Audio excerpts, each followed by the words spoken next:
हम मौजूद हैं रायपुर राजधानी की रायपुर दक्षिण सीट पर। ये एक ऐसी सीट है जब इस सीट की चर्चा होती है तो जिक्र होता है बृजमोहन अग्रवाल का, और जब बृजमोहन अग्रवाल का जिक्र होता है तो राजनीति की उस धुरी का जिक्र होता है जो भारतीय जनता पार्टी की है। हमारे साथ बृजमोहन अग्रवाल हैं। बात करने के लिए आपका बहुत स्वागत है इंडिया न्यूज़ पर।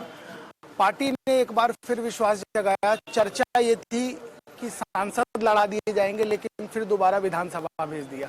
कितनी सच्चाई है इसमें? देखिए, मेरे बारे में निर्णय मैं नहीं करता हूं, मेरे बारे में निर्णय पार्टी करती है। पार्टी जो निर्णय करेगी, पार्टी जो निर्देश देगी, पार्टी जो आदेश देगी, उसका मैं पालन करूंगा। पार्टी ने निर्देश दिया मुझे विधानसभा चुनाव लड़ना है तो मैं विधानसभा चुनाव लड़ रहा हूँ। पार्टी अगर निर्देश देती कि संसद चुनाव लड़ना है तो वो मैं लड़ता। लेकिन चर्चाएं ये थी कि बृजमोहन अग्रवाल को यहाँ चारों सीटों की जिम्मेदारी दे दी जाए और उसके बाद उनको कह दिया जाए कि अब आप सांसद लड़ेंगे, पहले चारों जितवा दीजिए। इसमें कितनी सच्चाई है? क्योंकि चर्चाएं बहुत सारी थी जब तक टिकट नहीं बटे। ऐसी कोई जानकारी नहीं है कि ऐसा कोई निर्णय हुआ।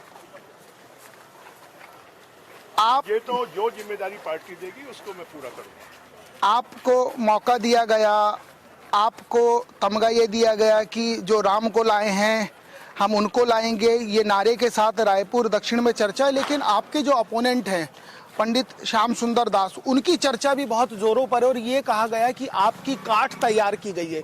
ये वाकई काट है कि कोई और कार्ड खेलने की कांग्रेस ने कोशिश की है? कुछ नहीं है, कांग्रेस का अंदरूनी झगड़ा है।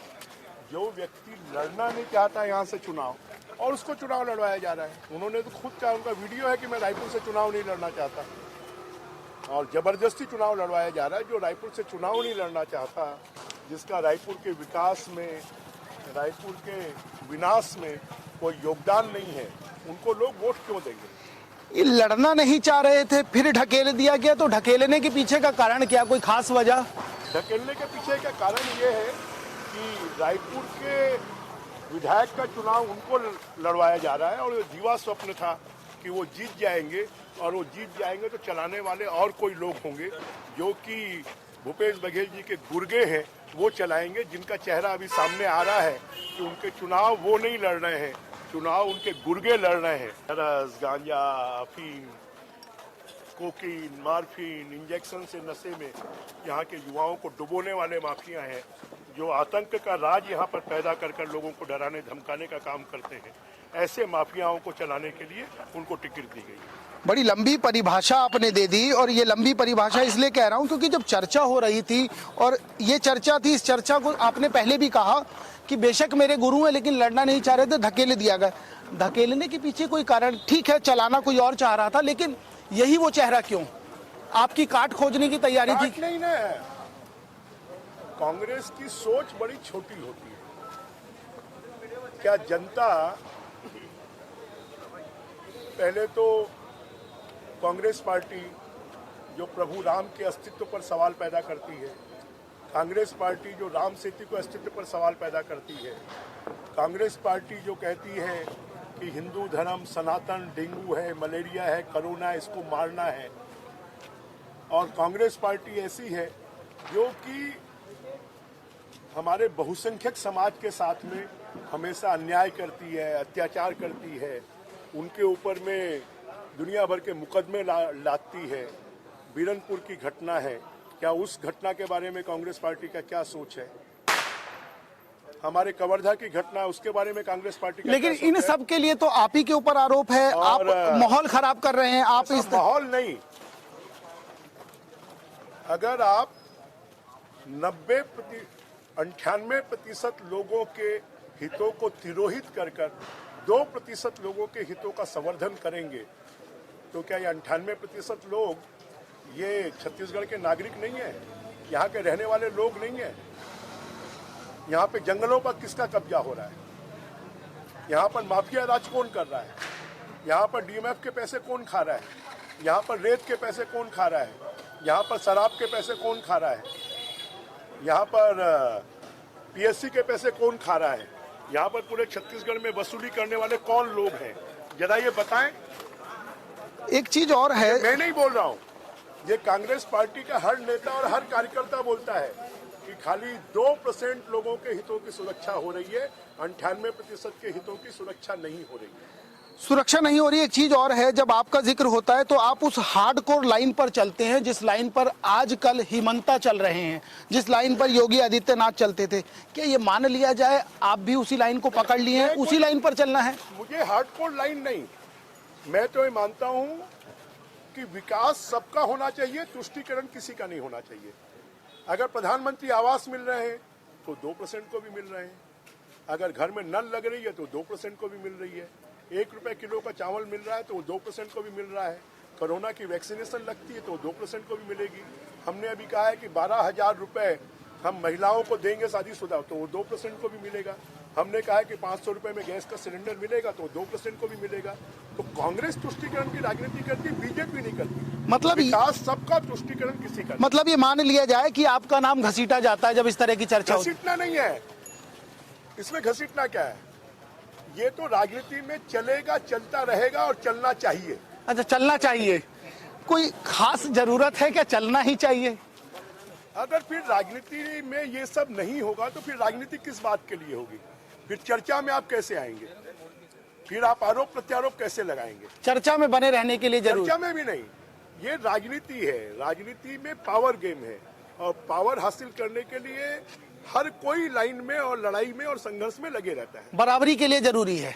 बराबरी के लिए भी नहीं, नहीं किसी चीज के लिए नहीं, पांचों उंगली बराबर थोड़ी होती है, बराबरी कभी नहीं हो सकती।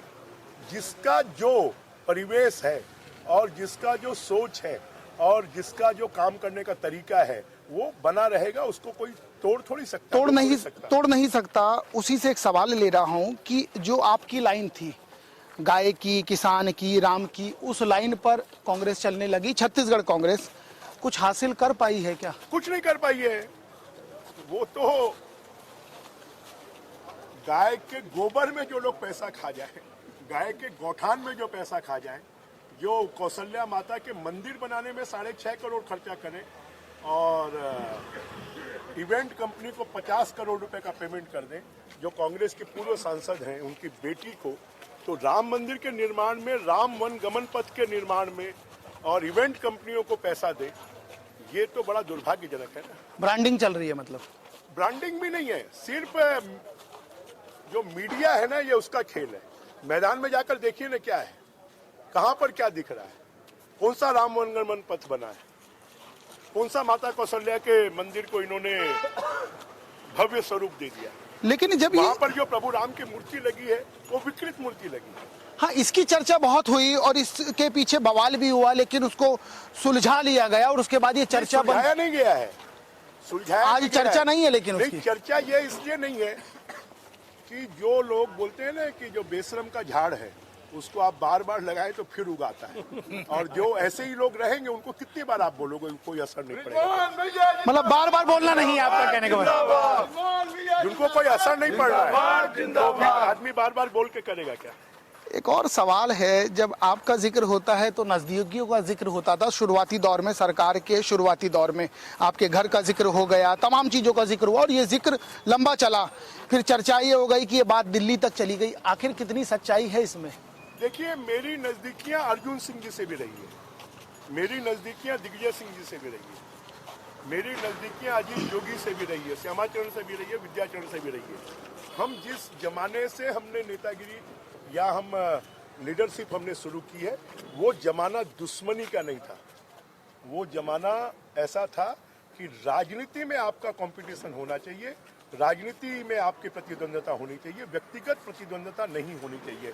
और मैंने उसको निभाया है और उसी निभाने के कारण आज 7 बार से यहाँ की जनता मुझे प्रेम करती है कि कभी मैंने किसी का कुछ बिगाड़ा नहीं है, मैंने बनाने का काम किया। तो आज दुश्मनी क्यों होने लग गई राजनीति में? दुश्मनी नहीं, जब उनको लगता है कि मेरी पोल खोलने के लिए और किसी में दम नहीं है तो एक ही आदमी मेरी पोल खोल रहा है, मेरे खिलाफ इतना तीखा बोलने वाला और कोई नहीं है, एक ही व्यक्ति कर रहा है, तो कुछ लोगों की सहन शक्ति कम होती है। जब सहन शक्ति कम होती है तो इस प्रकार की घटनाएं होती हैं। कल एक घटना घटी आपके साथ जिसकी चर्चा पूरे रायपुर में है, बाकी सीटों पर भी है, दिल्ली तक वो चर्चा पहुंच गई। आखिर हुआ क्या था वो? क्योंकि ब्रिजमोहन की जब चर्चा होती है तो मोहने की चर्चा होती है, इस तरह की चर्चा तो नहीं होती। देखिए, ये जो था, ये अगर मैं कहूं तो ये प्रयोजित विरोध था, और इन लोगों ने जैसा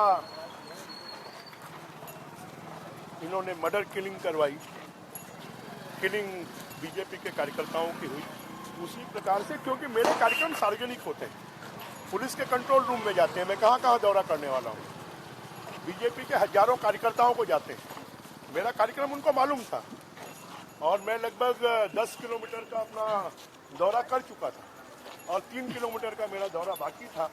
और उसी समय बैद्यनाथ पारा में जब मैं एंटर किया तो बाकी लोगों ने मेरा स्वागत भी किया, अभिनंदन भी किया, परंतु कुछ लड़के जो सफेद कुर्ता पजामा पहने हुए थे, और कुर्ता पजामा क्यों पहने थे, बाकी समय वो पेंट शर्ट पहनते। अच्छा, इसमें भी रणनीति थी? इसमें भी रणनीति थी, मतलब उनके कुर्ते पजामे में, और सब सफेद कुर्ते पजामे में थे, मतलब उनके पास में असला और हथियार भी था, और उन्होंने उलझने की कोशिश की। उनका कि सबसे बड़ा त्योहार दिवाली को डिस्टर्ब करने के लिए और सांप्रदायिक दंगा पैदा कर चुनाव में बाधा डालने की उनकी योजना थी। वो तो मैंने संयम से काम लिया कि मैं मदरसे में जाकर घुस गया और फिर मैं कोतवाली में जाकर धरना दे दिया। अगर मैं वहीं पर बैठ जाता और हजारों कार्यकर्ता पहुंच जाते तो क्या स्थिति होती, इसकी आप कल्पना नहीं कर सकते। लेकिन इसका आरोप भी आप पर ही लगा कि आप हिंदू मुस्लिम का एक माहौल बनाना चाह रहे हैं, उसको हवा देना चाह रहे हैं। अरे हम क्यों बनाएंगे, मेरा दौरा चल रहा है, पहले भी मेरे मुस्लिम क्षेत्रों में, मेरा बैरन बाजार में दौरा हुआ, मेरा छोटा पारा में दौरा हुआ, तब क्यों नहीं हुआ। मेरी जानकारी में है कि वहाँ पर एक नज़दीक में स्कूल है, उस स्कूल में बैठकर इसकी योजना बनी और योजना बनाकर उनको भेजा गया कि तुम जाओ वहाँ पर जाकर कुछ व्यवधान पैदा करो। वो तो मैंने संयम से काम लिया। अगर ये हमारी योजना होती तो फिर तो कल क्या होता उसकी आप कल्पना नहीं कर सकते। जहाँ पर 5000 कार्यकर्ता एकत्रित हो जाएं, अगर मैं वहाँ बैठ जाता धरने पर और पूरे शहर वहाँ इकट्ठा हो जाता तो वहाँ क्या होता।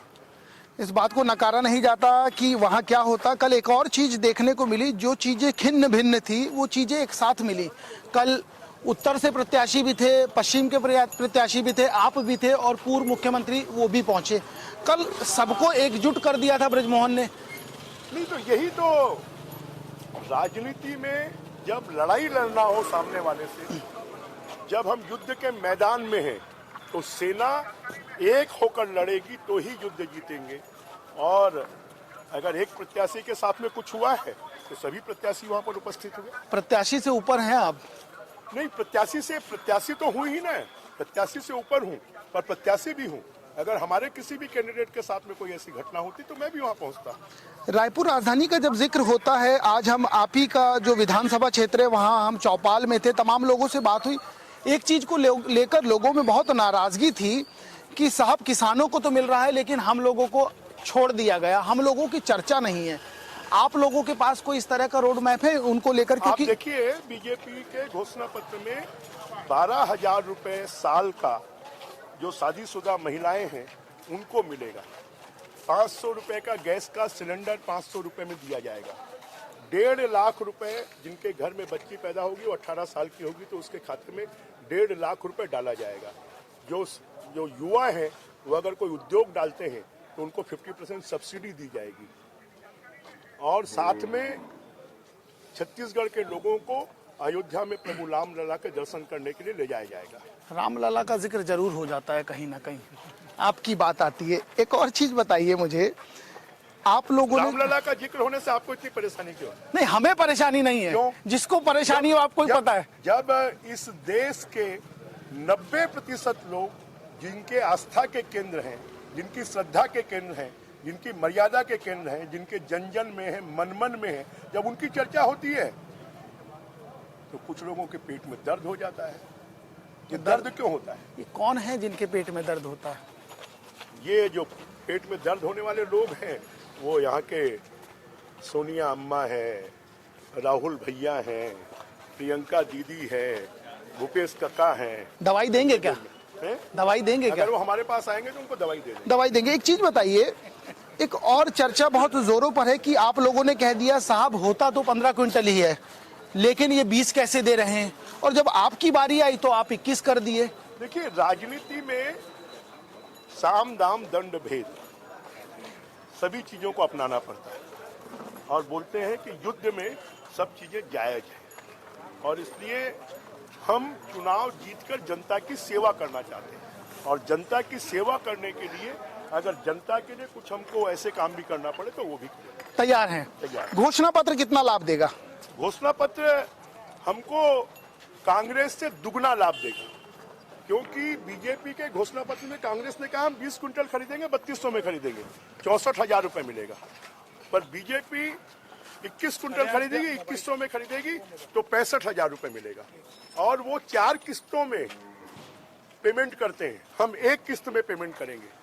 उन्होंने 2 साल का बोनस नहीं दिया, घोषणा पत्र में था हम 2 साल का बोनस देंगे, और जो 2 साल का बोनस है उनकी कर्जा माफी की जो घोषणा है उससे ज्यादा 2 साल का बोनस होगा। 2 साल का बोनस है। एक चीज और है, रायपुर राजधानी पर फिर आ जाता हूँ। रायपुर राजधानी का जिक्र होता है तो लॉ एंड ऑर्डर का जिक्र होता है, जिसको लेकर आप विधानसभा में भी बोले हैं, सड़क पर भी बोले हैं। आखिर ये लचर क्यों हो गया है, या वाकई ही लचर है? लचर क्या है?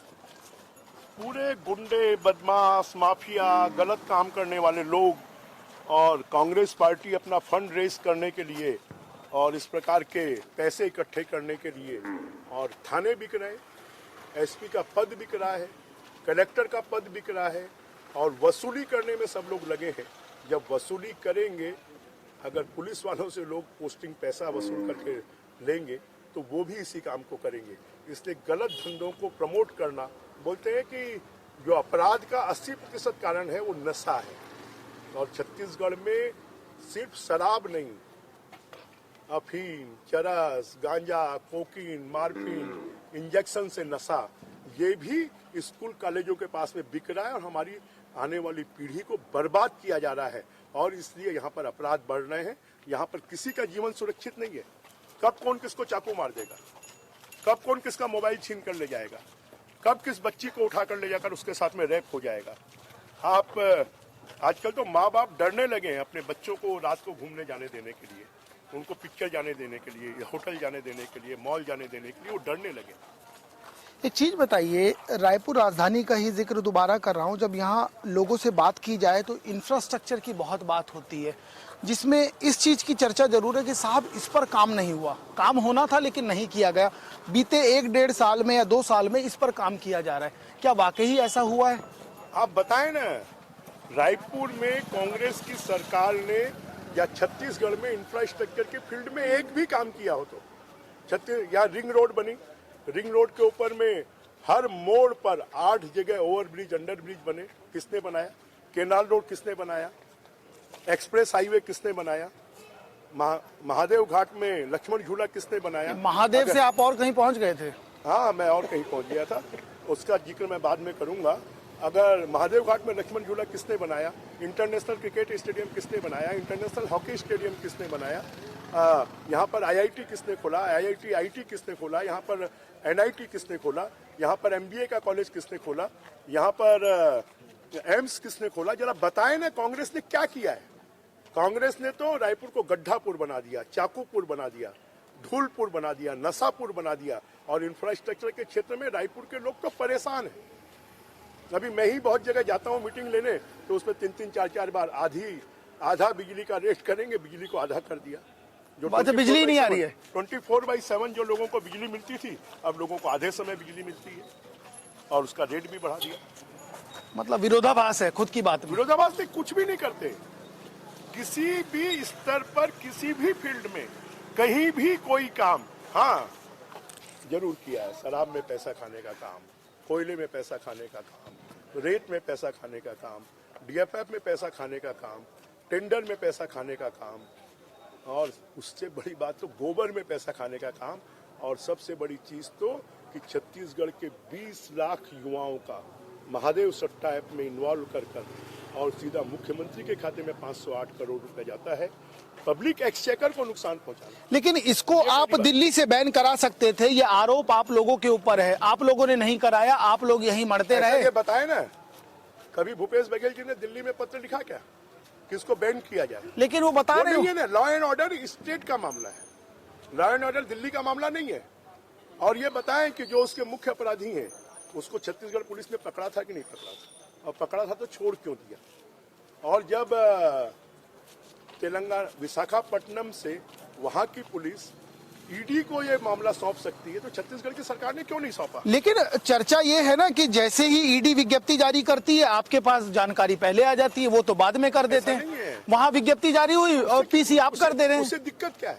नहीं तो आपके अरे पास अगर जानकारी, आपने पैसा खाया है और हम आरोप लगा रहे हैं, आप में दम है तो बोलिए कि हम इसमें इन्वॉल्व नहीं है, बोलिए हम रेत में इन्वॉल्व नहीं है, बोलिए हम कोयले में इन्वॉल्व नहीं है, हम शराब में इन्वॉल्व नहीं है, हम महादेव सट्टा ऐप में इन्वॉल्व वो तो मना कर रहे हैं। धान नहीं बोल रहे। एक भी बार अगर उन्होंने बोला हो तो, वो बता रहे हैं ना, मैं जान रहा हूँ। उन्होंने एक भी बार ये बोला हो कि इसमें हम इन्वॉल्व नहीं, उन्होंने तो कहा ये ईडी का काम है, ये इनका काम है, हमको परेशान। वो बोले ना, उनको मालूम है कि एक न एक दिन हमको बड़े घर में जाना है और इसलिए वो ऐसा बोल नहीं सकते, खाली वो आरोप लगाते हैं। वो बोले हम इसमें इन्वॉल्व। सरकारी एजेंसी आपको समर्थन कर रही है? नहीं, कोई सरकारी एजेंसी नहीं। उनके समय भी ईडी काम करती थी, उनके समय भी इनकम टैक्स डिपार्टमेंट काम करता था, उनके समय भी सीबीआई काम करती थी। देश के प्रधानमंत्री नरेंद्र मोदी जी को उन्होंने परेशान किया है। तो ये तो हर सरकार में जो भी गड़बड़ करेगा, भ्रष्टाचार करेगा। अब 2 आईएएस जेल में है, 2 विधायकों के ऊपर में चार्जशीट पुटअप हुई है, तो ये तो साबित हो रहा है ना कि प्रशासन और शासन दोनों मिलकर छत्तीसगढ़ को लूट रहे हैं, छत्तीसगढ़ के पब्लिक एक्सचेकर में डकैती डाल रहे हैं। ऐसा कोई ये पहली सरकार है जो सरकार के खजाने में कम पैसा जा रहा है और उनके जेब में ज्यादा पैसा जा रहा है। कभी भी ये तो राष्ट्रद्रोह की श्रेणी में आता है कि आपने सरकारी खजाने को नुकसान पहुंचाया और अपना जेब भरा, तो ये तो राष्ट्रद्रोह की उसमें आता है। 20 सीटों में से कितनी सीटें? 20 सीटों में से 2/3 सीटें। 2/3 सीटें बची हुई 70 में से कितनी उसमें सीटें? से भी 2/3 सीटें मतलब मेजोरिटी में जा रहे हैं। मेजॉरिटी में जा रहे हैं। एक चीज बताइए, ये पूछूंगा तो बेमानी होगा कि अगली बार जब आएंगे तो दक्षिण को क्या मिलेगा, ये छोड़ दीजिए। अगली बार आएंगे तो छत्तीसगढ़ को आपसे क्या मिलेगा? छत्तीसगढ़ को मिलेगा सुकून, छत्तीसगढ़ को मिलेगी कानून व्यवस्था, छत्तीसगढ़ के लोगों को मिलेगी सुरक्षा, छत्तीसगढ़ को मिलेगा 21 लाख लोगों को प्रधानमंत्री आवास, 16 लाख ग्रामीण, 5 लाख शहरी। गरीबों के सर से छत छीनने वाला अगर कोई पापी है तो ये कांग्रेस पार्टी, भूपेश बघेल और पंजा छाप है जिसने 21 लाख लोगों के सर से छत छीन ली। इससे बड़ा पाप और कोई दूसरा नहीं हो सकता। छत्तीसगढ़ की महिलाओं को मिलेंगे 12,000 रुपए साल के, छत्तीसगढ़ की महिलाओं को मिलेगा 500 रुपए में गैस का सिलेंडर, छत्तीसगढ़ के किसानों को मिलेगा 3100 रुपए और 21 क्विंटल और एक मुश्त पैसा। छत्तीसगढ़ के किसानों को मिलेगा पंप का कनेक्शन, छत्तीसगढ़ के किसानों को मिलेगी खाद, छत्तीसगढ़ के किसानों को मिलेगा net set house, green house. Modi की हर गारंटी आप देंगे, आप ये कह रहे हैं? नहीं, मोदी की गारंटी तो है ही। मोदी जी की जो गारंटी है वो छत्तीसगढ़ की बीजेपी की गारंटी भी है। बहुत शुक्रिया आपके भविष्य के लिए। ये थे बृजमोहन अग्रवाल। इन्होंने एक लाइन में बता दिया, जो मोदी की गारंटी है वही भाजपा की गारंटी है, वही अटल जी की गारंटी है, और उसी गारंटी के साथ हम दोबारा चुनावी मैदान में हैं और जब हम आएंगे तो पूरे छत्तीसगढ़ में इन गारंटियों को लागू करेंगे। फिलहाल के लिए इतना ही, फिर किसी और शख्स से होगी मुलाकात। तब तक के लिए नमस्कार।